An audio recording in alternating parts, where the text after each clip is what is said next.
Well, it's day one of drag week. Successfully made it here to Maryland.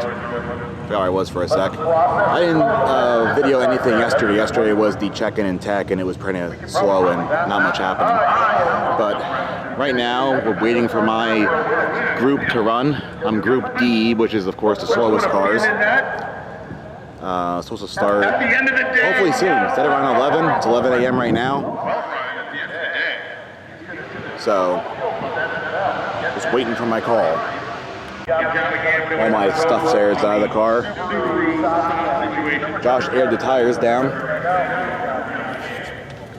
Right when I left, we had to make some emergency modifications. It's probably gonna be hard to see, but we had to roll the fender. There wasn't any damage at all. The tire was rubbing really bad, like smoking. But now without waiting it, it's good to go. So I think just airing it down, checking the fluids, and the car should be good to go. Well, they called my class. This is the D line, or lines, or many, many, many lines. So, waiting for my turn now. This morning when they announced all this, or not the announcement, but in a little meeting, so there's like 400 cars total in this year's drag week. I think 404. Well, 240 of them are in my class. So this might take a little bit, but as long as this thing goes from A to B, pretty much no matter what it runs, it's gonna be what it is, and I'm out of here. That guy does. That guy. Find out who that guy is. And that guy just went 1337, 100 miles an hour. Nicholas Onion. Nick Onion. Nick Onion. I bet he makes him cry sometimes. Yes. 1405 at 96 miles an hour. I'm not going to feel that one back. Yes.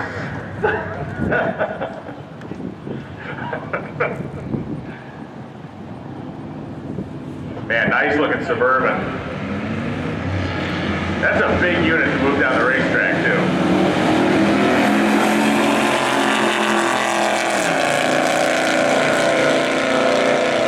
Brian Gope in that 1966 Suburban goes 1496 at 86, 1341 at 98.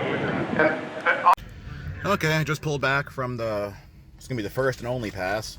Did a 13.4 at 98. So not really great, but like I said, it's good enough for what I'm here to do. They already said that in order to get into like the shootout at the end of the week, the cutoff's pretty much like 10.9 or something like that. So I'm gonna be nowhere near that no matter what, even if I do run a 12. Kind of weird though, because the car felt like an absolute rocket compared to what it normally feels like. So that was weird. But anyway, I'm gonna pack up and get on the road because today's the longest day, which ironically is also pretty much the same drive we had from yesterday to get down here. I think it's about 5 hours, and it's probably 1:30 right now, so time to get moving.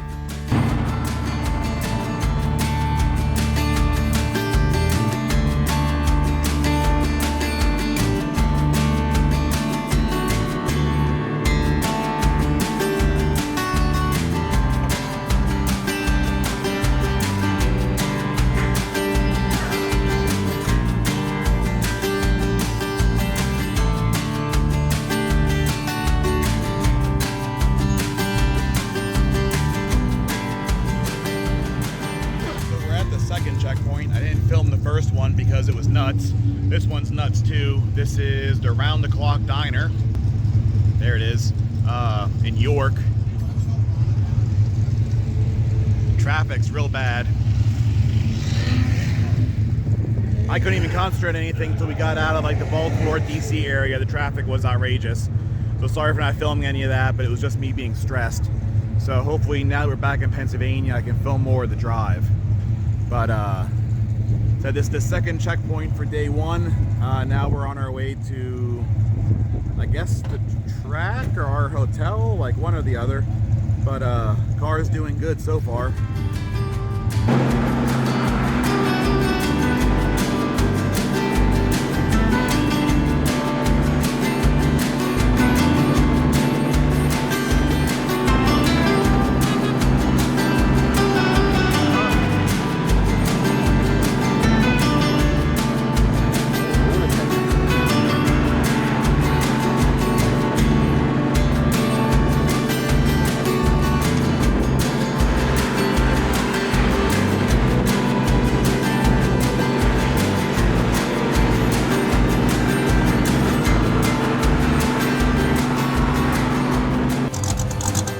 Well, today's the start of day 2. We're in Bloomsburg, Pennsylvania.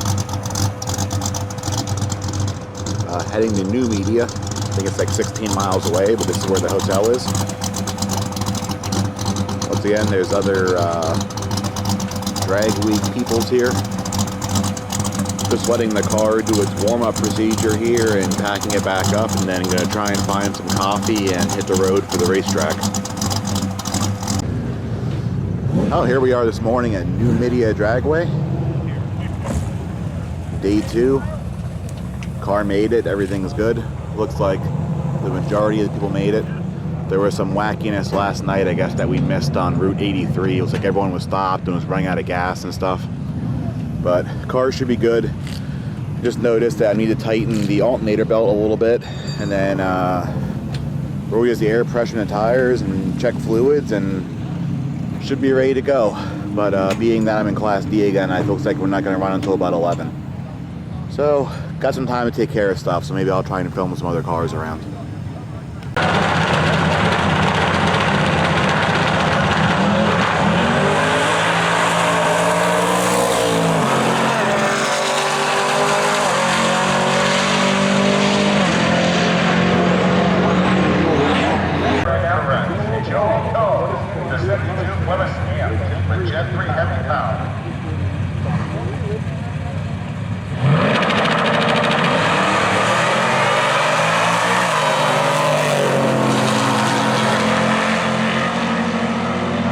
Yesterday, I was recovering from that big wheel stand.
Well, there was a delay.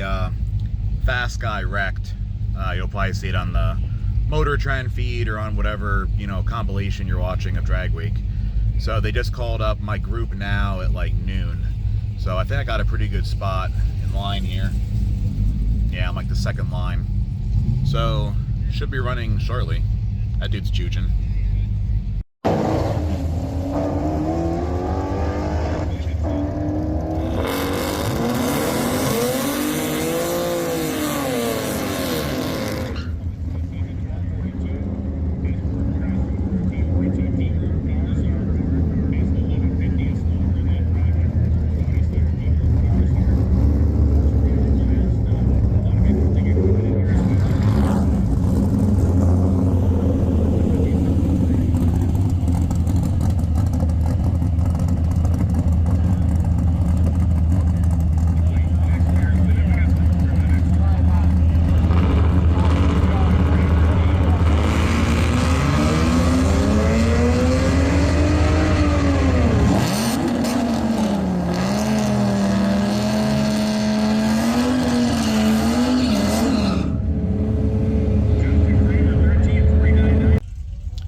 Okay, there's the run for day 2.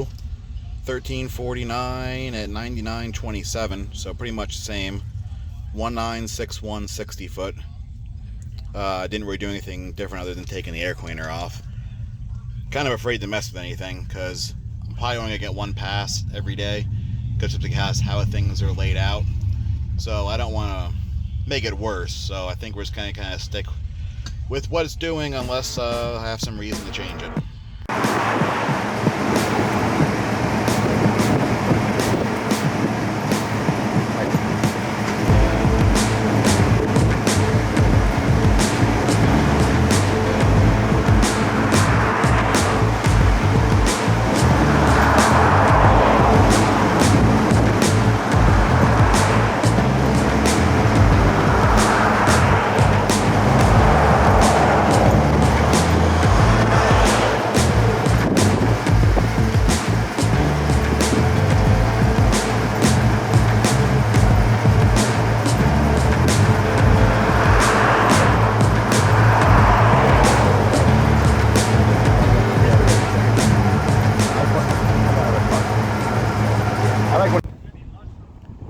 first checkpoint for whatever day this is, Tuesday, at Cabela's in Hamburg. Real long drive from home.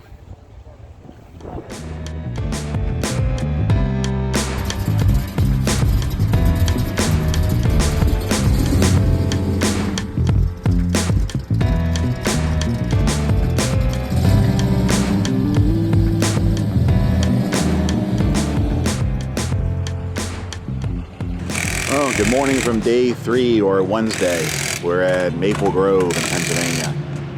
It's a big track, big pit. There'll be plenty of spots for everyone. Fun part is that I think there's like a 65% chance of rain currently. And it did rain overnight. I slept through it, but I hear that there was thunderstorms. But it seems relatively dry, so I don't know if it's just going to be a delay or what, or, hopefully someone gets to run today. My understanding is if we don't run, we just have to show that we came here and then just follow the route to the track for tomorrow. But I guess we're going to hang out here until we hear anything. I'm also going against my plan yesterday of not touching anything. I'm going to touch stuff. I'm going to pull some jet out of it because for whatever reason the car is still not mile per hour like it should. This car has gone 107. Usually it's like 103, like 102, something like that. It's only going like 98 or 99 miles an hour right now for some reason. So it's been a while since I ran the car, like years, but I kind of think the last time I ran it, it was kind of chilly out. So I think I probably jetted it rich for that condition. So just going off that, because I don't have an AFR gauge in the car right now, I'm gonna just take a guess here and may pull like 2 jet sizes out of it and see what happens.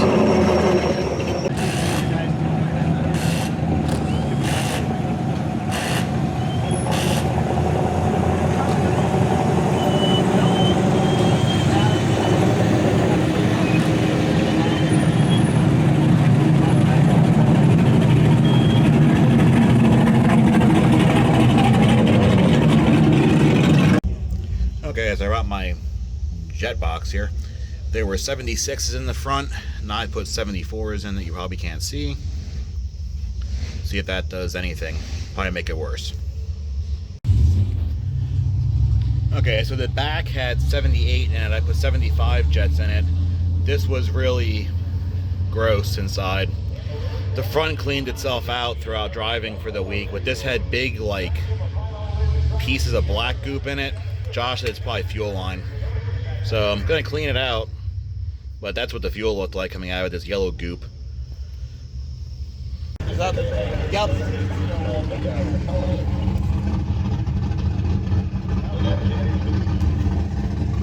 Checking for leaks.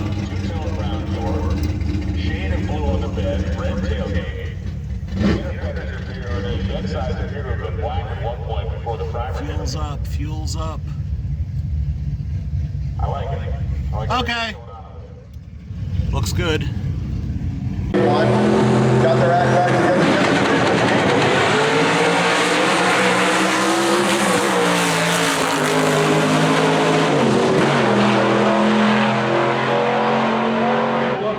He told us he wants to go 6.0. He told us he wants to go 2:49.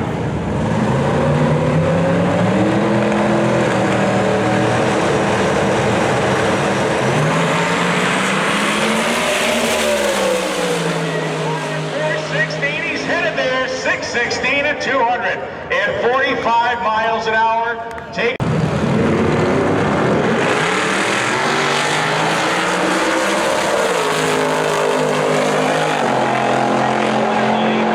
and Jason goes 868 at a $153.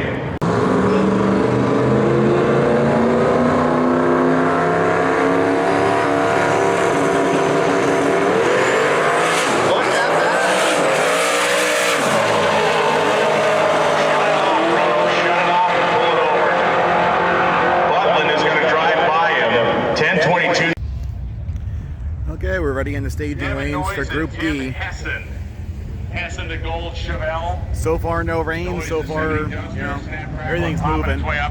There was one car that really oiled down the track. So that kind of delayed things a little bit, but it wasn't that bad. So everything's still going here. see how it does today with less jets. So I brought it down from 76 and 78 to 74 and I think 75 I did. 74 in the primary, 75 in the secondary.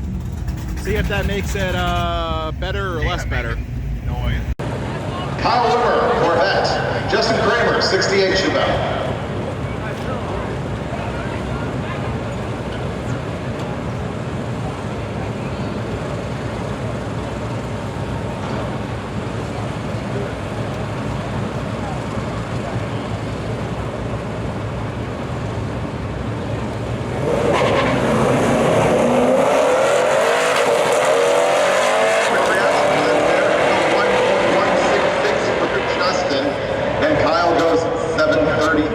At the light in his Corvette at the top end. It goes 11:57, 1:27 in the Chevelle 13. Okay, so that did help. I screwed up the burnout and the launch a little bit. I couldn't do enough for burnout really.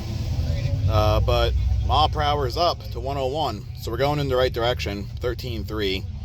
It would have been quicker if I would have actually done like a real burnout and launched it properly, but I felt rushed as usual. But at least we're on the right path. Maybe I'll pull out some more tomorrow, maybe I won't. See how I feel.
Thursday at Cecil County. It is packed. Another late start this morning because it rained for the past 2 days, they said. We just rolled in and the starter stopped working, just clicks. I was hoping to move over a little bit to give this guy some room, and the car didn't want to cooperate. So I'm hoping it's just because we sat in Dunkin' Donuts for 30 minutes in the drive-thru before I got my coffee, and it may want to cool down, it'll simmer down a bit. But if not, I do have another starter with me and I can slap that on. I'm kind of worried about it doing it in the lanes. But yeah, we got a little while until we run. I think we have about half an hour till you can start running A group. So we'll see how the day goes here. I'm not going to change anything on the tune because it should run faster here at Cecil than anywhere else anyway. So don't want to make anything worse. Yesterday was the fastest. This really screwed up the whole launch, staging, burnout procedure. So yeah, let's see what happens. So the old starter is a big original like style starter, so it required some disassembly to get out between the oil pan and the headers and such, which I didn't anticipate, but here we are. I didn't do that. Okay. I did not know that. Yeah. Super. That's my son. Okay. There's some more of it. Then I'm using like a Vortex starter. This is part number 9990S. I had that memorized for some reason. And I believe they take different bolts. Don't worry, I brought the right bolts with me. So let's put that in and see what happens.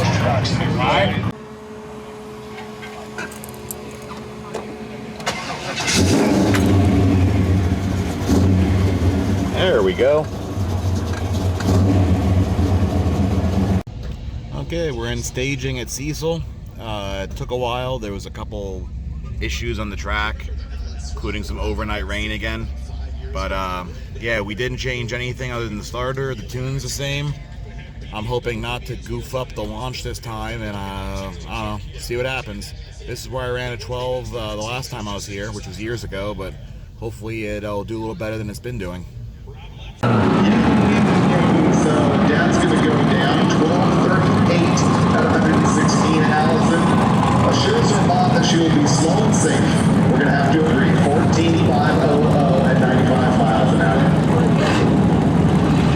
Justin Kramer, silver Chevelle, it's 1968 model. Also check out a sedan. See the hard post between the front and rear side.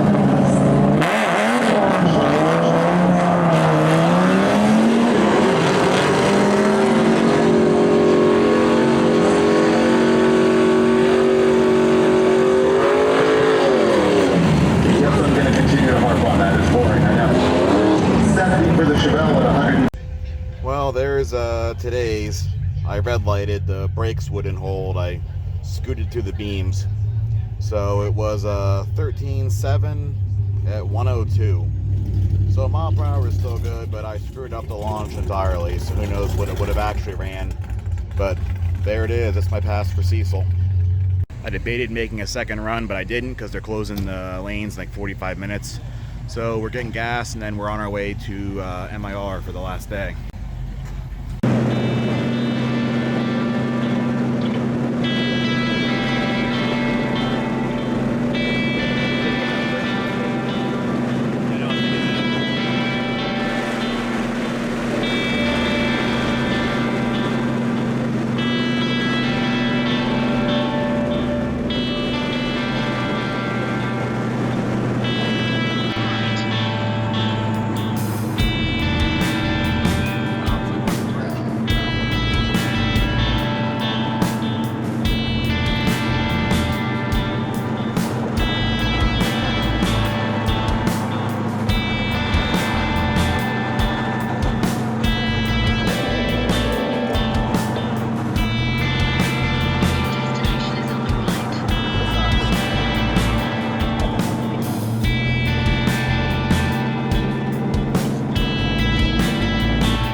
We're at the first checkpoint of day 4, the Massey Air Museum.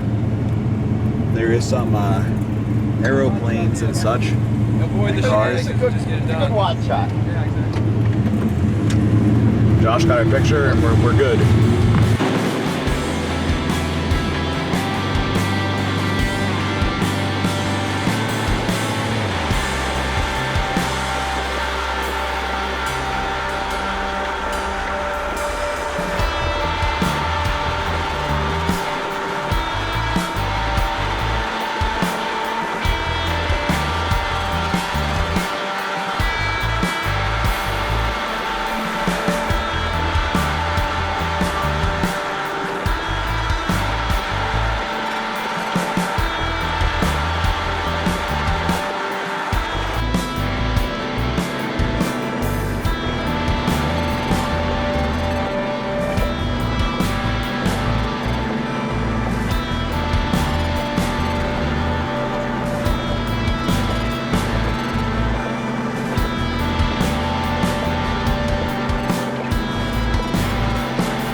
are back at MIR for the last day of drag week.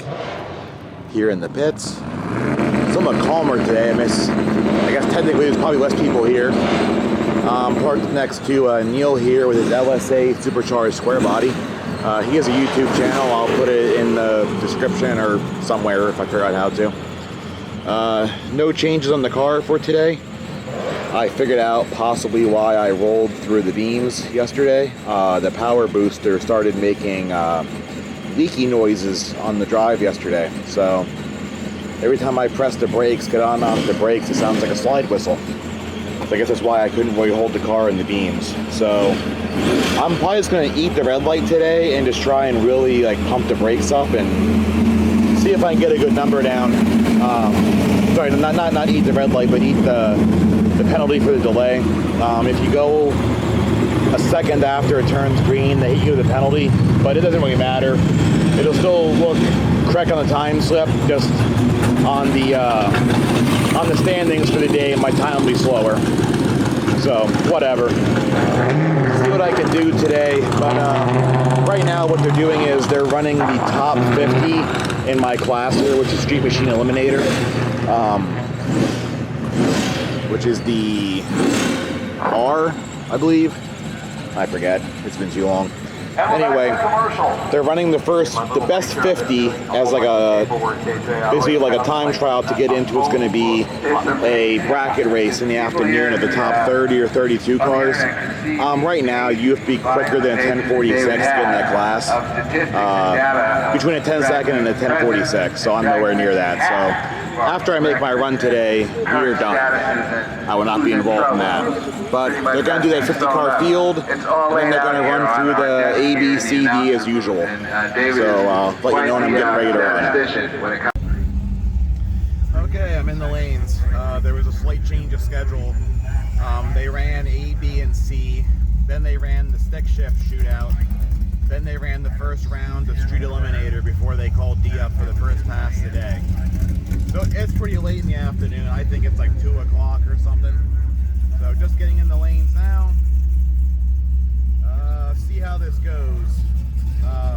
Hopefully end the week on a positive note here.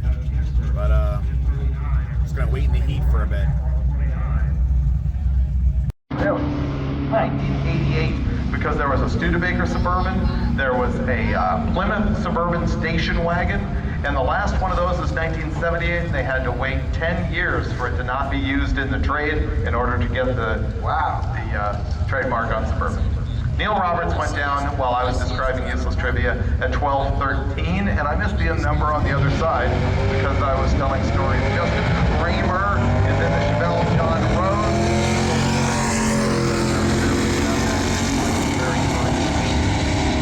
And Rose in the Corvette. The engine has been together for 30-something years. 1260 out of 1. Well, here's the last pass of drag week. 13.5 at 100. 60 foot sucked, and not really anything to blame. I had it stalled up and everything. Didn't red light, didn't do anything goofy. Launched it best I could. It's hot. They said it's 87, but I think it's hotter than that. And the car was over 180 on the coolant temp by the time I got up the lanes. I tried keeping it off as much as I could, but that's that. I'm gonna go turn that in, and then that's the end. So that's the end of drag week. I realized I didn't really film everything that happened because it was kind of hectic and kind of stressful as these car events kind of usually are. But so I figured I would just do kind of like a summary here at the end. Obviously the car survived. It did pretty well actually. I'm kind of surprised there wasn't more issues because like I never did, but I haven't driven the car like really in a few years. So I just kind of whipped it together real quick and just kind of put it on the road. And actually turned out pretty good. The only real breakdown was the starter. The only other issue that it had is that you saw the last day or two, the new power booster is bad. It's leaking into the interior. When I press the brakes, you can hear vacuum leaking. So therefore I pushed through the beams the 4th day and the brakes aren't working as good. So I have to address that. And the only other issue I never mentioned was, I think when we got to New Media in the morning, I like smelled gear oil. and the diff cover is leaking. It wasn't even like low on fluid. I checked it and it was still full, and it was full throughout the week. But it does kind of just drip out of the cover, and it kind of stank like gear oil.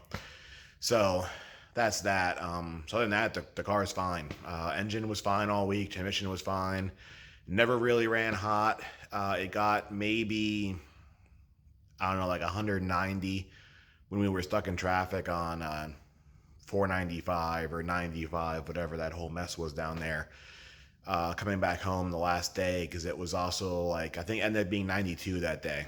The last day we were at MIR. So the car ran a little bit warm. Probably doesn't sound warm, but it has like a 160 thermostat in it, so it was struggling to maintain temperature. But there's also no antifreeze in it. There's just straight water.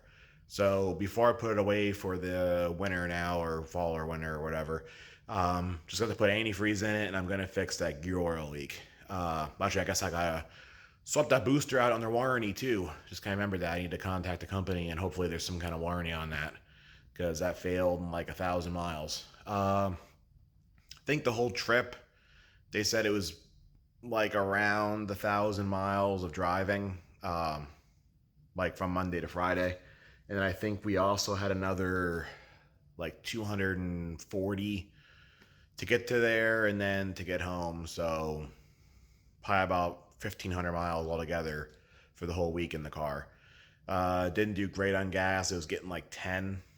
So I mean, it's still okay, I guess. Probably better than what the Pro mods were getting. But yeah, overall, it was a good time.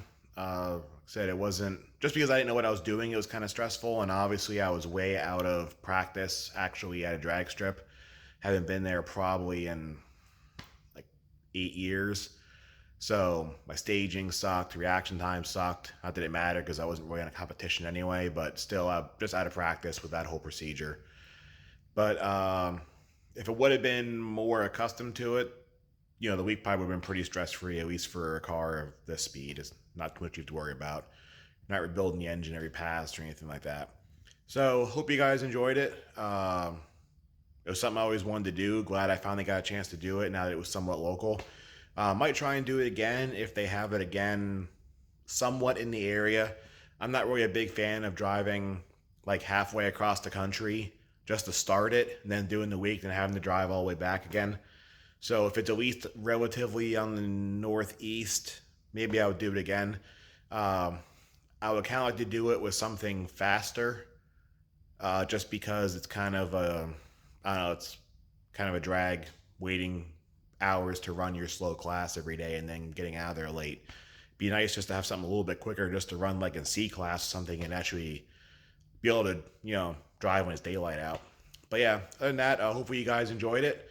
Like I said, car survived, we survived. Hopefully some more soon. Thanks for watching.